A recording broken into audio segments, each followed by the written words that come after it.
Hey guys, my name is JessiMew, and welcome back to Equilinox. In the last episode, we unlocked plenty of new plants for our different biomes, and while we attempted to get started on some new animals too, things didn't exactly work out the way we'd hoped. We are very close to unlocking these squirrels next.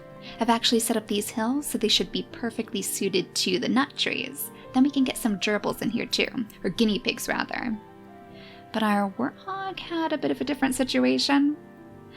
Oddly enough, we did actually receive a baby warthog. This is generation 2, but he is so close to the end of his lifespan. He's just kind of struggling along here because he's definitely not suited to the forest biome. He would prefer these eerie swamplands on the horizon, covered in smog and fog, and hopefully soon some turnips. The turnips are apparently the main source of the warthog's diet, and while the warthog does prefer to live in these swampy areas, we need to make sure that the turnips are ready for him first. If we place him down here right now, he would have literally nothing to eat, so let's make sure that we can start unlocking some of those new trees. We actually need the slimy tree to start evolving the turnip, and the slimy tree comes from this willow tree. So we need to put some large rocks around it, which is worrying me a little bit because I'm pretty sure the willow tree doesn't like stones. Its disliked species are just stones in general. I don't know if maybe that means the smaller rocks. Maybe it'll be okay if we place those big boulders nearby, but we'll have to make sure that we do it on the outskirts so we don't risk our other willow trees. So I guess just to test it out, let's see what it does if we do place one of these large stones over here. This should probably be in its area, and it looks like it's doing okay. The environment is still at 100%, but it doesn't count as large rocks, so maybe it actually wasn't close enough. Well, what do you think now?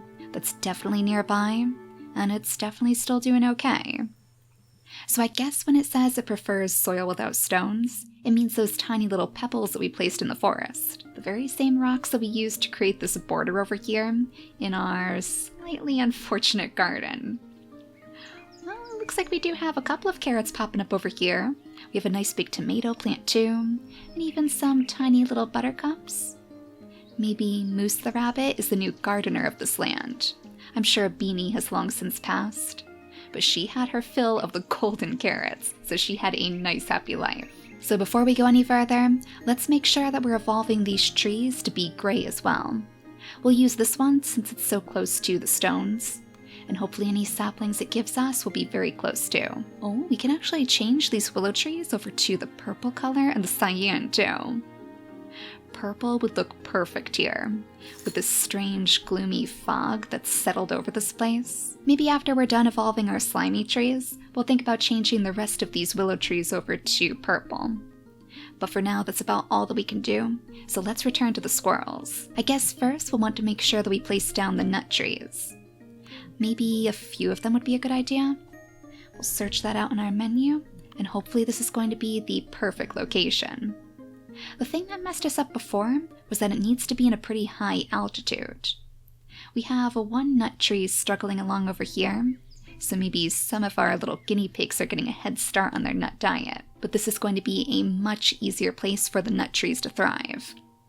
We'll put them on the highest peaks, one right there, one over here I suppose, and then maybe one a little bit further down. Again, the altitude factor is not quite ideal, but it's still a lot better than over by the woodlands. So 3 nut trees. As soon as these grow a little bit bigger, we should be safe to move one of our guinea pigs over there too. I did want to move one specific guinea pig. We found one with the dark brown color that had the name Pirate. Oh, is it you? Generation 14? I wonder if this is actually Pirate the Second. Ooh, interesting. I'm pretty sure the pirate we saw before was a little bit older. Maybe we should actually alter his name. We'll call this one Pirate the Second, so we can pick him out when he's ready to move. Now, is there anything else that our little guinea pigs would like over there? Something to make the move a little bit less stressful on them, perhaps? Something to remind them of home. I would say maybe these dark tomatoes, but to be honest, we don't want them munching on anything other than the nuts. So we're going to have to keep all of their sources of food very far away from them. I know that they do like flowers and herbs, so I placed some of the buttercups and the oregano there too. So I think, all in all, our guinea pigs should have nothing to fear in their new home. Did our little warthog finally pass away? Oh no, I don't see a single warthog hopping around out here. Oh, I think we were too late. Yeah, looks like our warthog has passed away. So, in memory of the warthogs of the forest, we'll make sure that we place another group over here as soon as they have food to eat. Now, it looks like you've sprouted up a little sapling, but I don't think this willow tree has the gray color that we need. Yeah, looks like it's still the normal green color, unfortunately. And I don't see any other gray ones out here either. We do need to grow it a little bit bigger too, so maybe we should consider that as well. We can knock up the size by quite a bit, I guess, as much as we're able to. Maybe by about 25% or 26%, sure. It sounds like these slimy trees are going to be massive. That kind of reminds me of some of the trees that we can grow by the jungle too. Some of them looked absolutely massive from the little menus. I think it was the canopy tree. Yeah, this one looks really, really big. And we actually need the canopy tree in order to unlock the toucan from the sparrows. But as always, it seems like everything here is being stunted by those frogs and those toads. So I sure hope our little nut trees are growing fast. Oh, I was going to say that we could just transplant the nut tree that we had over here, but it looks like it has finally succumbed to the chaos of the woodland corner. Ooh, there we go. It looks like this tree right here has plenty of nuts for our guinea pigs to eat now. Alright, let's see if we can go find Pirate then. Pirate the Second. I'd imagine he's probably a fully grown guinea pig by now. We have Bo, we have Mr. Tubbs. There you are, little guy. Pirate the Second. So we're gonna pick you right up and send you way, way, way over here. Miles away from your home. Almost like you've hopped on your little pirate boat and you've sailed away for new adventures. He looks a little bit stunned, to be honest. Oh my gosh! No wonder you were so stunned. Is this the little stowaway that you found on your pirate boat? Fergie the guinea pig, who seems to be causing quite the ruckus. Are you actually chasing Pirate in circles right now? Gosh, I would have thought that Pirate the Second would be a little bit braver than that.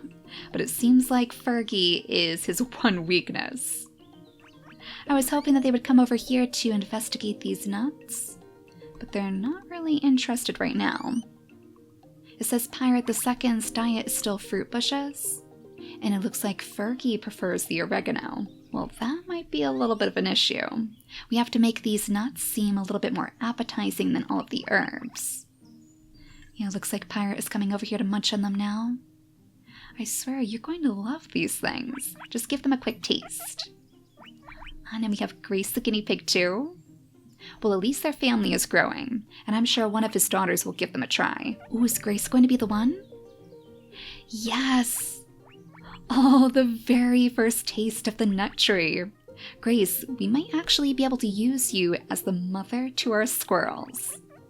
Excellent, so let's start evolving that now. We know for sure that the squirrels are going to have plenty to eat over here, especially because Pirate won't offer much in the ways of competition. I guess he's not really the thrill-seeking pirate that I saw him for, though I suppose the first pirate, the original pirate that we saw, may have been different. Well, while we're waiting for our squirrel to evolve, let's go back to our swamplands again, just to see if we've gotten lucky with any of these trees.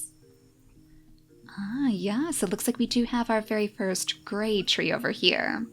Our very first gray willow. Oh, is it actually big enough too?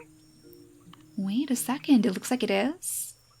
1.23. It looks like we can evolve the slimy tree straight from you then. Well, that's going to take quite a while.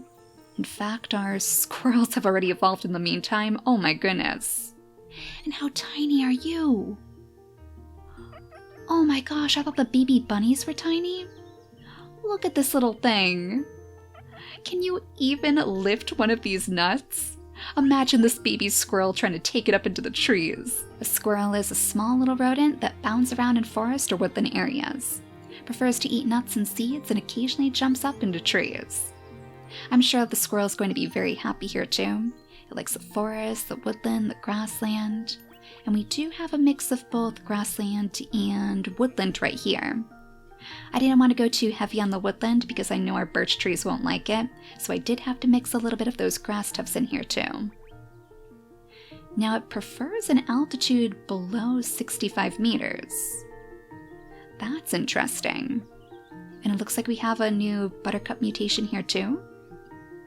That might actually be a pink color. It looks like it's kind of a mix between the regular yellow color and a bit of pink too. Well, that's going to be really pretty. Almost like a sunset to go right alongside our flame-colored guinea pigs. So let's go ahead and grab you, Mr. Squirrel, and we'll plop you down right next to all of these nut trees. Yeah, looks like he's having a pretty good time here. Do we not have any names for our squirrels either? Oh, interesting. So just like the sparrows, and just like the fish too. It seems like the squirrels may actually get pretty out of hand. And there's our slimy tree. Is it this tiny little sapling right here? Excellent, our very first slimy tree. It almost looks like it has little legs way at the bottom. Well, you are going to fit right in here on the swamplands. And our willow trees are doing excellent. So many willow trees here now, and I'm sure that's all thanks to the mushrooms. So let's see if we can find the slimy tree, just so we know what it's going to need to. This tree lives in the swamp biome and requires a very wet, murky environment in order to survive. It is rather slow growing, but it is a good spreader of the swamp biome. So as long as we have it near the water, it sounds like it's going to be okay. It does prefer the rocks and stones too, so we should probably continue growing it right around here, right around all of these large stones that we placed. In fact, let's go ahead and place our first slimy tree right in the middle. Yeah, it's very, very happy here. So it's going to take a while to grow, but since we have all the trees that we need, I think all we have left to do is change the color of our swamp grass. It looks like we could actually unlock the bulrush too. Those almost look like little cattails. Well, why don't we... Oh, okay, thanks. Why don't we go ahead and unlock this too? Then we'll use this little tuft right here to start breeding in the mud green color, which is actually the most expensive one on the list, but it'll be well worth it if it means that we can finally unlock those turnips. The spirit of our warthog's ancestors are still waiting patiently for their treat. I wonder if there's anything that we could place inside the water over here? Something that would make the water look a little bit swampier too. Right now it looks as pristine as our jungle water. Oh, and there goes our bulrush. Actually, there goes all of our grass tufts. Oh no, is the swamp grass going to be just as difficult to evolve? Well, it looks like we managed to get at least one grass tuft that has that green color, so we can actually use this to evolve the turnip. Then I guess anything here would work for the bulrush, so we'll use you next, and we'll cross our fingers that you have a little bit more time left on your lifespan. But yeah, let's see if we can place anything in the water over here. We actually do have a tiny little ecosystem on the other side of the pond. This was where we were growing some redfish actually. I think we're going to change them into the tropical varieties. But with all of those tropical tasks coming up soon, we'll wait just a little bit longer on that. Oh my gosh! Pirate II has sadly passed away? Oh, it must be because we named him? We changed his name anyways, so it actually gave us a notification. Oh my heart. Oh my gosh. Well, at least he still has his daughters here. Fergie and Grace. There you are, little one. At least you'll keep the sense of adventure alive on these hills. But it also looks like both of our swamp plants have evolved too. We have our bulrush and we have our very first turnip. So the warthogs are just around the corner now. I'm sure that this is probably going to be fine here. In fact, let's just go ahead and drop it in the most fertile soil. That way it can start spreading right now. The turnip is a small plant with a very delicious purple root.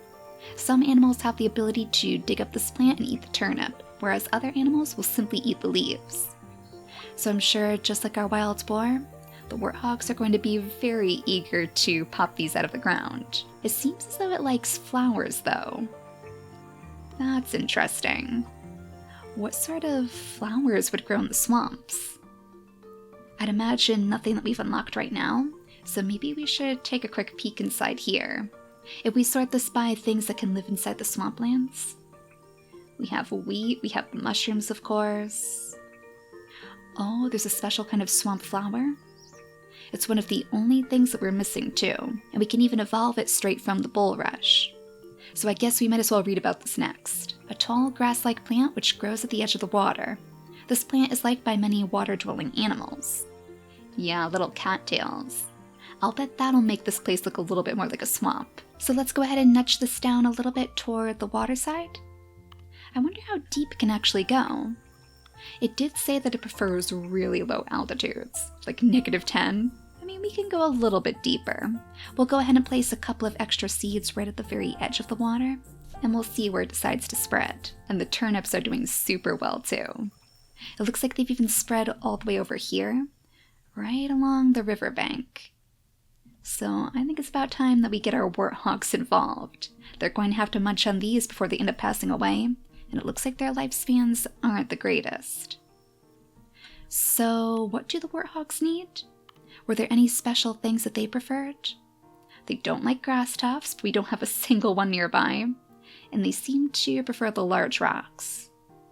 So we could place them over here, but since most of our turnips seem to be in this area, let's just go ahead and plop down a little large rock fortress. You know, just like our rabbits, I guess we could get creative and make little dens for our animals out of these rocks. I'm not sure if it would really suit the warthogs, but I'm sure there are plenty of other animals who would love to live in a little cave.